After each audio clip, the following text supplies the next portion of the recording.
Hey Dustin, this is Matt giving you comments on Project One. Um, yeah, so looking over your project, I thought that looking over your project and then looking at your process and your reflection, I think that like one of the things that happens is that really early on in the project, as I read it, I find myself I found myself lost, honestly, as to what the project was about. It wasn't until I got to it wasn't until I got to here that I felt like I understood what microculture you were about writing about the microculture of being a gamer. And then then once I got to it, I was like, oh, here we go. This is the project. But of course, by the time we got here, we were kind of almost done with it. So that out of the the pages of the project, um, we really didn't have very much about it. Now, a couple things that are the case here. One, this is way too short for a college level paper. 4 pages, 4 pages should be a minimum ability of yours to hit. This is something that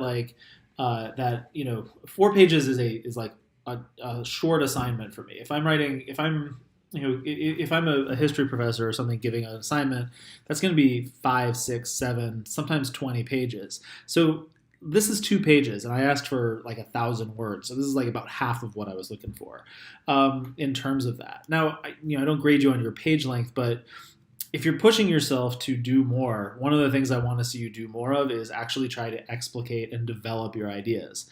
In terms of your work, the reason why I don't really get it until here is that this is where you first actually directly state something about being a gamer, like where you actually say actually say something about being a gamer and about being a person who's in this culture. And this is where you develop those start developing those ideas, like that it's a stress reliever. You also get to this, like, this is where you actually start analyzing something, which is this idea of gaming, which is that you and this other person who is totally anonymous to you are interacting.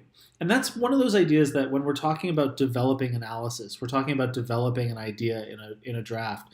That's a good point to say, okay, I'm going to explicate things about what this means. What does it mean to be able to communicate with other people at huge distances? When you're working with this sort of thing, when you're at huge distances, what does it mean to be able to pretend to kill an anonymous human being? What does it mean to do all of this stuff? You do get into the fact that the fact that it teaches you a kind of persistence and perseverance, a kind of strategizing and things like that. But you don't get any further than that. So one of the things that I want to point to in terms of your draft is when you talk about things like the first paragraph is irrelevant. I think you're correct. The first 2 paragraphs are completely irrelevant to the subject. Yeah, you changed your subject. It doesn't really get across the idea that you're fallible, though. Like the idea of I changed my major because I don't want to do math doesn't really say anything other than I changed my major because I want to do math. This gets to a point with sentences and with how we communicate in essays in particular, and actually in life.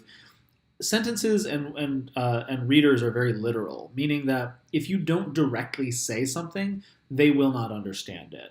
And we call that phrase explication. If you want a reader to understand a major idea, show them, yes, by showing them a scene, but then explicate it by directly telling them, why is this important? Why should I care about this? Starting out with something that has nothing to do with the overall subject of it may feel like it's kind of like leading you in because it was the farthest in the past or something like that. But in reality, all it did is make me confused about what the subject is. So finally, this gets to a thing that I do want to advise you about. I would be a total hypocrite if I said you should never ever write when inebriated. But at the same time, there is a rule that writers have, which is you edit sober. The you say in the reflection, I will be honest, I do show up high to class from time to time. I'm just very good at acting sober. You are not. In reality, when you've shown up high, I've been aware of the fact that you're high. I think to myself, Dustin's high today. And then I move on because I've got a class to teach. And it's not a drug education class. So, but there's this thing that writers know that immature writers that don't know that mature writers do, which is that feeling of flow, that feeling of like, yeah, I can really like flow and I can like really like put my words down and my ideas down and I can really get it, is an illusion. In reality, we just become less inhibited when we're high, and we'll put down whatever without questioning whether or not it's valid. Now, that can be good for generating ideas, i.e., this is a short paper, and maybe if you want to start putting new stuff down or trying new things that are different, that can be valuable for doing that as a practice. But in reality, when you edit, you want to go back to that sober. You want to go back to that completely sober and go, all right. Does anything I said when I was high make sense? Because in reality here, a lot of it doesn't actually make sense, not to a person whose brain is sober. And I think that's the thing that you would catch if you got into the habit of saying like, all right, write when high, edit while sober. And that is my biggest bit of advice to you. The idea that your sober state and your high state are the same, that's an illusion caused by the fact that when we are high, we are incapable of observing just how high we seem to other people. So, yeah, good things to know. Otherwise, I thought your reflection was very solid. You were direct and very honest, which I appreciate. And that's about it.